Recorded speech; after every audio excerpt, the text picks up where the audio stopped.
छलनी ले लो, बटन ले लो, दिया सलाई ले लो।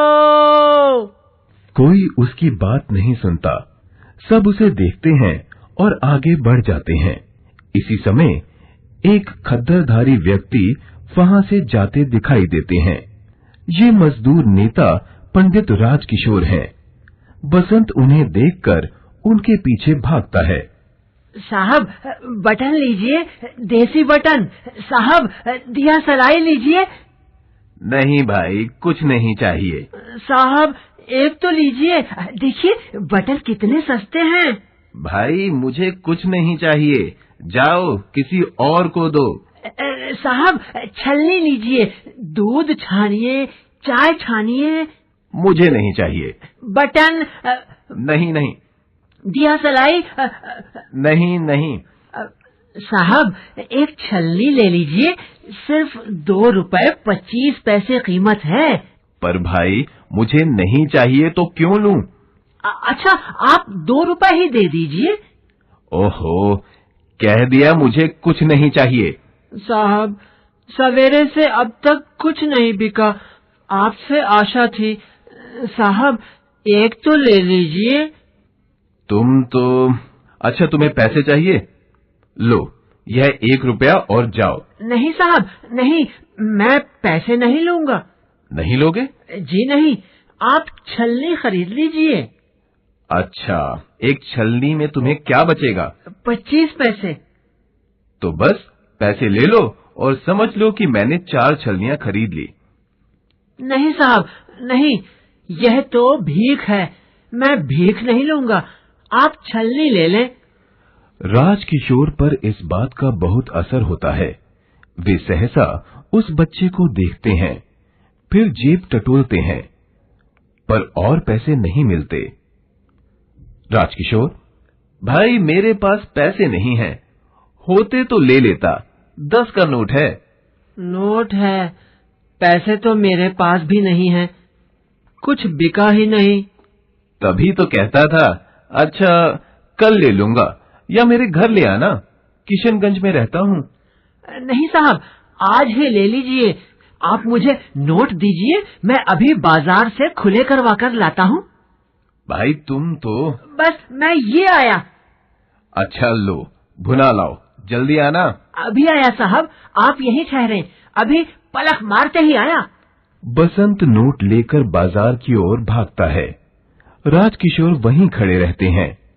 जैसे जैसे समय बीतता है, वे उत्सुक होकर बाजार की ओर देखते हैं। 15 मिनट हो गए, अब तक नहीं आया, कहाँ रह गया? मुझे तो। तभी एक परिचित मनुष्य वहां आता है। उन्हें देखकर ठिठकता है। पंडित जी, जय हिंद। कहिए, आप यहाँ कैसे खड़े हैं? क्या बताऊं, एक लड़का चिपक गया था, एक छलनी दे गया है, पैसे थे नहीं, नोट भुनाने गया है। वह लड़का गया है? जी। कितनी देर हो गई? कोई 15-20 मिनट हो गए। तो बस, वह अब नहीं लाएगा। सच? अजी, बाजार के हर कोने पर आजकल ऐसे ही लड़के मिलते हैं। उनका काम गिड़गिड़ा कर लोगों को ठगना है। पर भाई, वह लड़का तो मुझे भला लगता था, विश्वास नहीं होता। अच्छा चलो, कोई बात नहीं, समझेंगे कि 10 रुपए देकर एक पाठ पढ़ा। अच्छा, आप पाठ पढ़ते रहिए, मैं तो चला। मैं भी चलता हूँ। एक ओर किशनगंज का बोर्ड लगा हुआ है, लोग घरों की ओर लौट रहे हैं। उन्हीं के बीच में एक दुबला पतला लड़का जल्दी जल्दी आता है। वह नंगे पैर है, कपड़े फटे हैं, आयु लगभग 10 वर्ष की है। उसकी शक्ल बसंत से मिलती है। वह उसका छोटा भाई प्रताप है। वह आते जाते व्यक्तियों से कुछ पूछ रहा है। उसके मुख पर व्यग्रता है। प्रताप: क्यों जी, किशनगंज यही है? हाँ। पंडित राजकिशोर कहाँ रहते हैं? उधर देखो, वह नीला पर्दा है ना? हाँ। बस वे वहीं रहते हैं। व्यक्ति आगे बढ़ जाता है। प्रताप नीले पर्दे वाले मकान के सामने जाकर पुकारता है। राजकिशोर जी, पंडित राजकिशोर जी। अंदर से आवाज आती है। कौन? खिड़की से झांक कर देखते हैं। क्यों भाई, क्या बात है? जी, मुझे मेरे भाई ने भेजा है। तुम्हारा भाई? ठहरो, मैं आता हूं। बाहर आकर, तेरा भाई कौन है बच्चे? आज दोपहर को उसने आपको एक छलनी बेची थी। हाँ हाँ, आज मैंने एक लड़के से एक छलनी ली थी और उसे 10 रुपए का नोट दिया था। वह नोट भुनाने गया था, मगर जब भुनाकर लौट रहा था तो मोटर के नीचे आ गया। मोटर उसके ऊपर से निकल गई। क्या? मोटर उसके ऊपर से निकल गई?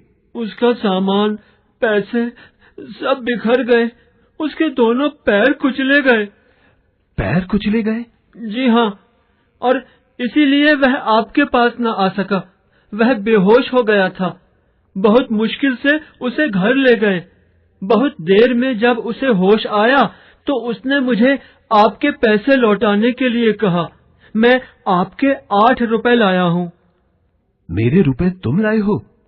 उसने भेजे हैं। लेकिन बच्चे, अब वह कहाँ है? घर में। घर में कौन है? कोई नहीं। कोई नहीं? जी हाँ, मैं और मेरा भाई, हम दोनों भीखू काका के घर रहते हैं। तुम्हारे माँ बाप क्या? वे मारे गए। दंगों के दिनों में उन्हें किसी ने मार डाला। उन्हें किसी ने मार डाला? तुम दोनों भीखू काका के घर रहते हो? बच्चे, रो मत, मैं अभी तुम्हारे साथ चलता हूँ। अभी। आप मेरे साथ चलेंगे? हाँ, अभी चलो। पर हाँ, तुम्हारा घर कहाँ है? यहाँ से कुछ दूरी पर, रामगंज में। अमर सिंह, मैं रामगंज जा रहा हूँ। तुम इसी वक्त डॉक्टर वर्मा को लेकर वहां आओ। कहना कि एक लड़के की टांगे मोटर के नीचे आकर कुचली गई हैं। जल्दी करो। भीखू काका का घर पूछ लेना। आओ बच्चे, चलें। प्रताप हैरानी से उन्हें देखता है, फिर ठगा सा उनके आगे आगे जाता है। बसंत लेटा है। वह रह रहकर दर्द से कराह उठता है।